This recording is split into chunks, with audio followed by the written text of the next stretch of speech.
Assalamu alaikum. A'udhu billahi minash shaitanir rajim. Bismillahir rahmanir rahim. You are all welcome back to our series on learning the Arabic language through the Quran.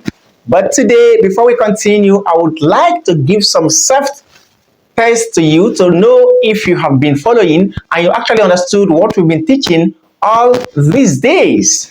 The first question today is, who is Abu Lahab?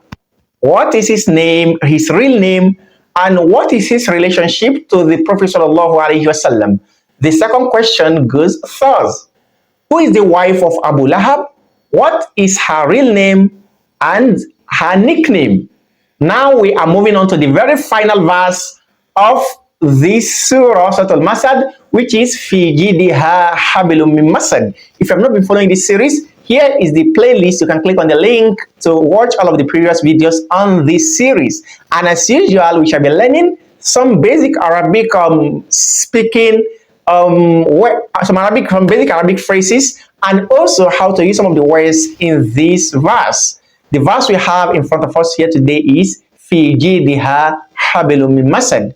What is fi? You already learned this in the past. Fi is simply in. Fi means what? In. That is a preposition, and fi in the Arabic language grammatically is called harful jarrin. And one of the peculiar rule guiding this word and its likes is that when it appears before a word or a noun, it will simply change the word into the genitive case, meaning the word will be carrying kisra. Like when I say in the house, I'll simply say fil bayti, and you know al baytu is house, but because fi is coming, it becomes fil bayti.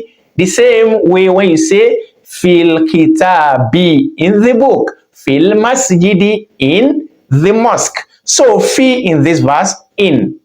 Fi could also mean about or around. In this verse, we will say that fi could mean around or in. So the next word coming in this verse is jidiha, and jidiha is a two-in-one word. The first word is jidun and the second one is ha. The jid simply means muqaddamul unuq. That is the forefront of the neck, where the necklaces are being placed. So the forefront of the neck is called jidun.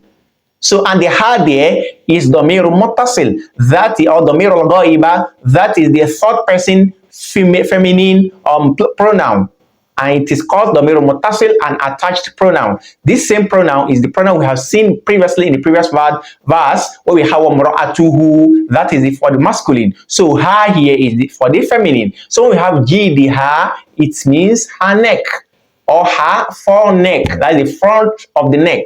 So fi gd, you can see gd because fi is coming, that's why it becomes gd. So fi gdha, around her neck.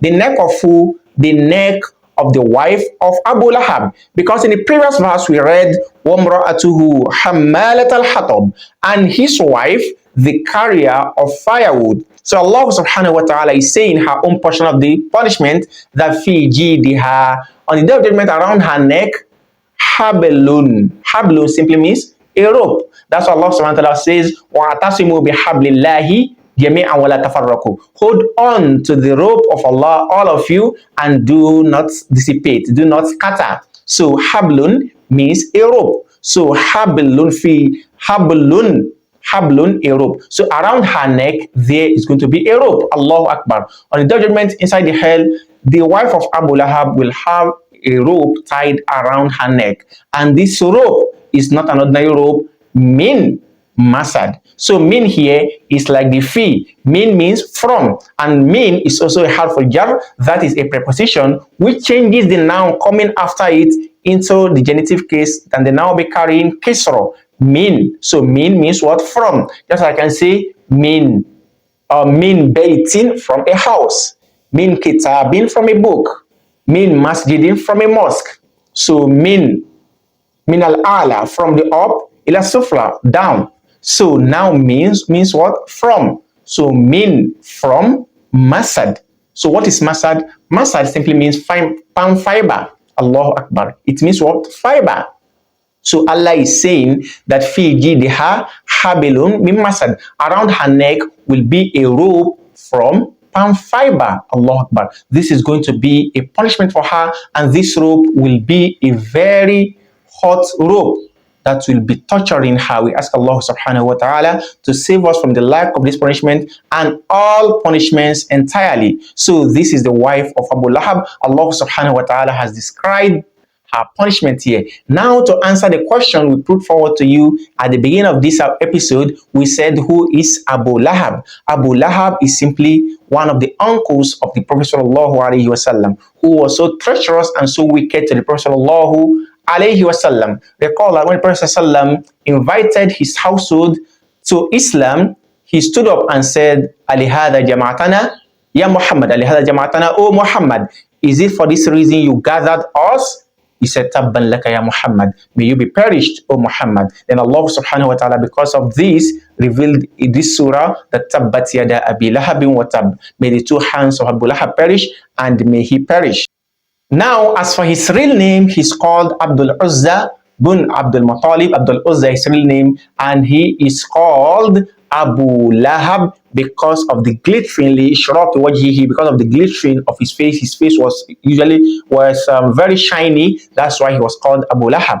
Then the second question, who is his wife? His wife's name is called Arwa bint Harbin Harbin. That is Arwa's daughter of Harb, and her nickname is Jamila, and she is the sister of Abu Sufyan. We ask Allah subhanahu wa ta'ala to grant us understanding, so you can go back and watch all of the videos so you understand the meaning of this surah and the derivatives that we have made from this surah. Do make sure you like, share with your friends, and drop your comments as an encouragement for others who will be coming to watch the video. And make sure you click on the subscription button to subscribe to our channel, as this will make you to have frequent update from us. Until we meet again, assalamu alaikum wa rahmatullahi wa barakatuh.